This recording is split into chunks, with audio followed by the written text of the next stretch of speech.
শীতকালে গ্রামের বাড়িতে মায়ের হাতে গরম গরম দুয়া ওঠা ভাপা পিঠা চুলার পার বসে খাওয়ার মজাই আলাদা। এটা আমি আসলে অনেক মিস করি। ছোটোবেলায় যতটা আমরা চুলার পার বসে বসে খেতাম, এখন হয়তো তেমন খাওয়া হয় না। দেখেছি ঢাকার থেকে বা গ্রামের বাড়িতে গেলে একদিনের বেশি থাকা হয় না। আর মা হয়তো চেষ্টা করে যতদিন থাকি ততদিন সব কিছু তৈরি করে খাওয়ানোর। যাই হোক, এই ভিডিওটা 20শে জানুয়ারির। হ্যালো, আসসালামু আলাইকুম। কেমন আছেন আপনারা সবাই? আশা করি যে যেখানে আছেন ভালো আছেন, সুস্থ আছেন। আপনাদের সবাইকে স্বাগতম জানাই আমার নতুন আরেকটি ভিডিও দেখার জন্য। আশা করি আমার এই ভিডিওটা ভালো লাগবে। একদিকে মা গরম গরম ভাপা পিঠা তৈরি করতেছে, আর অন্য চুলায় আমার ছোট ভাইয়ের বউ আমাদের জন্য সকালকার খাবার তৈরি করলো। তো রান্নাবান্না শেষ করার পর আমরা সবাই মিলে এখন উঠোনে বসে খাবো। তো অনেক বছর পর আসলে মন ছিল যে একটু শীতের মধ্যে, শীতের সকালে হালকা মিষ্টি রোদে আর আসলে উঠোনে বসে খাবার খাওয়ার মজাই আলাদা। তো এখানে আমাদের জন্য রান্না করা হয়েছে ডাল, তারপরে সবজি, সব ধরনের সবজি দিয়ে একটা নিরামিষ আর কলই শাক। তো সকালকার খাবার ছিল আমাদের এইটা। আর যেহেতু বড় খালা, ভাবি আর সবাই আসছে দুপুর দিকে, আমার ছোট খালা, তারপরে খালু ওনারাও আসবে, বড় খালু, তারপর আমার বড় ভাই, সবাই আসবে একসাথে। তো এই তো দুপুর দিকে আমাদের আসলে সকালকার নিরামিষ ছিল। তারপর শিং মাছ রান্না করছে আলু দিয়ে, সিম দিয়ে, টমেটো দিয়ে। এখানে গরুর মাংস আর সকালকার কলুর শাক। তো সবাই মিলে আমরা খাবারগুলো এনজয় করছি। আর ওদিনকে অনেক অনেক ভালো লাগছে সবাই মিলে একসাথে। আর খাওয়া দাওয়া শেষ করার পর আমরা সাথে সাথে আর কি সবাই মিলে আমরা চলে গেছিলাম আমাদের খেতে।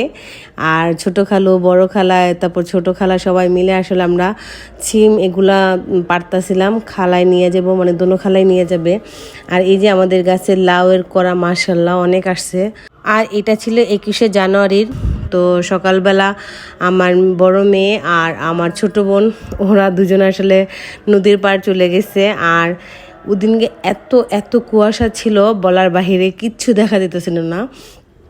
ওরা যে নদীর পাড়, আর আমাদের বাড়ির থেকে কিন্তু নদীর পাড় একেবারে স্পষ্ট দেখা যায়। আর ওদিনকা ওদেরকে দেখাই যেতেছিল না, এত কুয়াশা। এত কুয়াশার মধ্যে আমি আর নদীর পাড় যাইনি। আমার বড় মেয়ে আর আমার ছোট বোনই গেছিল, কারণ অনেক কুয়াশা ছিল আর এত ঠান্ডা বাতাস। এমনিতেই আমার ঠান্ডার সমস্যা, সেজন্য আর আমি যাইনি। তো আমার ছোট বোন আমার জন্য একটু ভিডিও করে নিল, যাতে করে আমি আপনাদের সাথে শেয়ার করতে পারি আমাদের গ্রামের পরিবেশটা।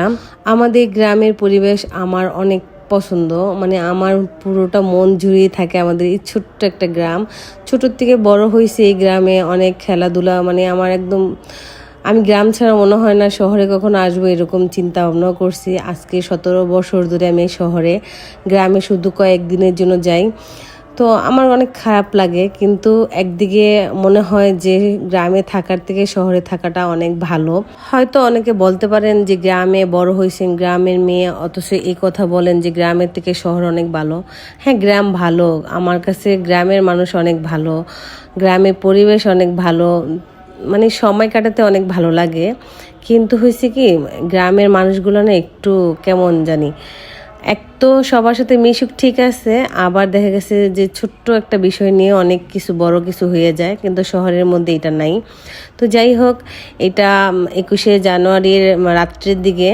তো এখানে আমার মা পাটিসাপটা পিঠা তৈরি করতেছে। এটা আমার ছেলের অনেক পছন্দ, তো ওর জন্য এটা বিশেষ করে তৈরি করতেছে। কারণ আমরা 22শে জানুয়ারিতে আসলে ঢাকা চলে আসব।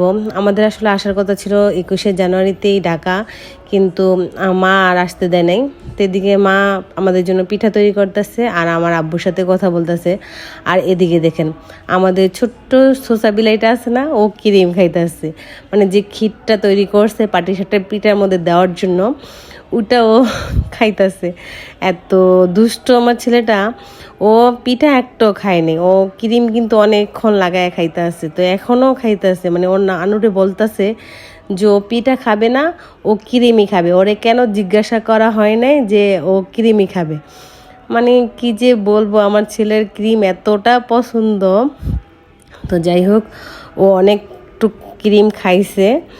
আর বাকি যে ক্রিমটুক ছিল, যে পুরটুক ছিল, ওটা দিয়ে পাটিসাপটা পিঠা তৈরি করছে। তো আমার ভিডিওটা যদি ভালো লেগে থাকে প্লিজ একটা লাইক দিন, আমার চ্যানেলকে সাবস্ক্রাইব করে দিন, পাশে থাকা বেল আইকনটি ক্লিক করে দিন। যখন আমি নতুন ভিডিও আপলোড দেব সাথে সাথে আপনাদের কাছে নোটিফিকেশন চলে যাবে আর আমার ভিডিওটা আপনারা দেখতে পারবেন। আর এই যে দেখেন আমার সুচা বিলাইটা কিন্তু বসেই আছে, মানে ও একটু পরে পরে হাত দিয়ে মানে ক্রিমটা খাইতেছে। আর আমার মা আমরা সবাই হাসতেছি, মানে ও বলতেছে যে ও ক্রিমই খাবে, ও পিঠা খাবে না, ওর পিঠা এখন পছন্দ না। কিন্তু আসলে কিন্তু পাটিসাপটা পিঠা ওর ছোটোবেলার থেকে অনেক পছন্দ, দই পাটিসাপটা পিঠা এগুলো অনেক পছন্দ। সেজন্য আমার মা ও গেলে সবসময় পাটিসাপটা পিঠা তৈরি করানোর চেষ্টা করে। যাই হোক, আমরা ভালো একটা সময় কাটাইছি আর এখন ঢাকা চলে আসতেছি। তো আমার ভিডিওটা এই পর্যন্ত, কি ভালো থাকবেন, সুস্থ থাকবেন, আবার দেখা হবে নতুন আরেকটি ভিডিওতে। আল্লাহ হাফেজ।